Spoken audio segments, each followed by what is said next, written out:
انی استحیی من اللہ ان افعل فی بیتہ غیرا، اے ہشام مجھے ان سب چیزوں کی ضرورت نہیں ہے، اور جانتے ہو میں اللہ کے گھر میں ہوں، انی استحیی من اللہ، میں اللہ کے گھر میں ہوں، اس لیے مجھے اللہ سے شرم آتی ہے کہ اس کے گھر میں ہوتے ہوئے کسی غیر سے کوئی چیز طلب کروں۔ میرے ساتھیوں، توحید کا بھی درس ہے اور قناعت کی بھی تعلیم موجود ہے۔ آج ہمارا پیٹ نہیں بھرتا، جس کے پاس جتنا اللہ نے دیا ہے اس کو اتنی ہی حرص ہے، اس کی اتنی ہی بڑی لالچ ہے۔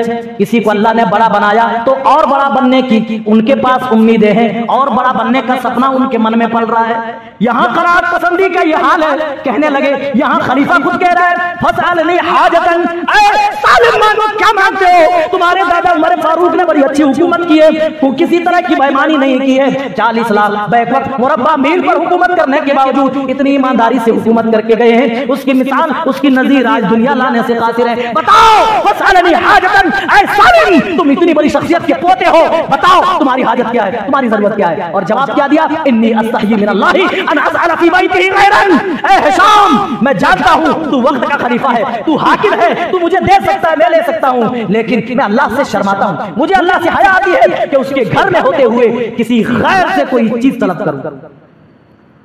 ان اسأل فی بیتہ غیرا، ہشام بن عبد الملک نے کیا کیا؟ مسجد سے باہر نکلے، کعبہ سے باہر نکلے اور دروازے پر کھڑے ہو گئے کہ یہاں نماز پڑھ کر کے آئیں گے، طواف کر کے آئیں گے تو میں یہیں پکڑ لوں گا، میں تو کوئی نہ کوئی چیز حضرت سالم کو دے کر ہی رہوں گا۔ حضرت سالم نے مقام ابراہیم میں نماز پڑھی اور پھر ہاتھ اٹھا کر دعا کرنے لگے، اور جیسے ہی وہ نماز ختم کی، دعا ختم کی اور دعا ختم کر کے چلنے لگے، دروازے پر پھر حضرت ہشام بن عبد الملک نے پکڑ لیا۔ اے سالم تمہیں اللہ کے گھر میں ہوتے ہوئے مجھ سے مانگنے میں شرم آتی تھی، الآن قد خرجت من بیت اللہ، ارے اب تم مانگ لو، اب تو تم اللہ کے گھر سے نکل چکے ہو، اب تو تم باہر آ گئے ہو، اے سالم مانگ لو، تم کیا مانگنا چاہتے ہو؟ کہا ام من حوائج الدنیا ام من حوائج الآخرہ، اے ہشام اگر تو مجھے کچھ دینا چاہتا ہے ذرا اتنا بتا دے، تو مجھے دنیا کی ضرورتیں میری پوری کرنا چاہتا ہے، ام من حوائج الآخرہ یا میری آخرت کی حاجتیں پوری کرنا چاہتا ہے؟ حضرت ہشام کہنے لگا کہ تم جانتے ہو لا تزر وازرۃ وزر اخرى، قیامت کے دن کوئی کسی کا پرسان حال نہ ہوگا، کوئی کسی کا بوجھ نہ اٹھائے گا، وہاں تو کوئی کسی کی مدد نہ کر پائے گا، میں تو دنیا کی بات کر رہا ہوں، دنیا میں کچھ دینا چاہتا ہوں۔ حضرت سالم نے کہا اچھا آپ مجھے دنیا کی کوئی چیز دینا چاہتے ہیں؟ ہاں ہاں کھانا مانگ لو، کپڑا مانگ لو اور عیش و آرام کی چیزیں مانگ لو۔ کہا جانتے ہو میں نے طواف مکمل کرنے کے بعد کیا کیا؟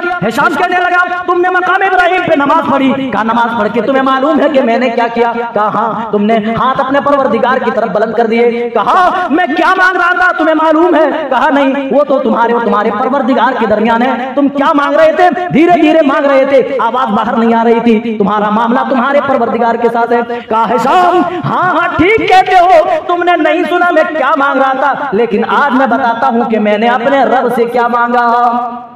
ماں سألت الدنیا من یملکها، اے ہشام دنیا کو میں نے اس پروردگار سے بھی نہیں مانگا جو دنیا کا مالک ہے، وکیف اسألها من لا یملکها، پھر میں اس کے سامنے دنیا کیسے مانگوں، اس سے دنیا کیسے طلب کروں جو دنیا کا مالک ہے ہی نہیں۔ یہاں ہمارا وہ گدی کسی اور کی ہو گئی، وہ خزانہ کسی اور کو مل گیا، وہ محل کسی اور کے نام ہو گیا، میں اس سے کیسے مانگوں؟ ارے دنیا کی بات تم کرتے ہو، دنیا کی حاجتیں پوری کرنے کی، دنیا تو جب میں نے رب کے سامنے ہاتھ اٹھایا، اس رب کے سامنے جو اس دنیا کا مالک ہے، جو حقیقی مالک ہے، اس کے سامنے میں نے نہیں مانگا، جو دنیا کا مالک ہے ہی نہیں، جس کے مرنے کے بعد حکومت چھن جائے گی، کسی اور کے ہاتھ چلی جائے گی، اس سے میں دنیا کیوں کر مانگوں؟ میرے ساتھیوں یہ سارے واقعات ہمیں آخرت سے جوڑتے ہیں، ہمیں آخرت کی یاد کی طرف لے کر کے جاتے ہیں، اسی لیے ہم سب کو چاہیے کہ ہم اپنے اسلاف کی زندگی پڑھیں اور ان سے عبرتیں اور نصیحت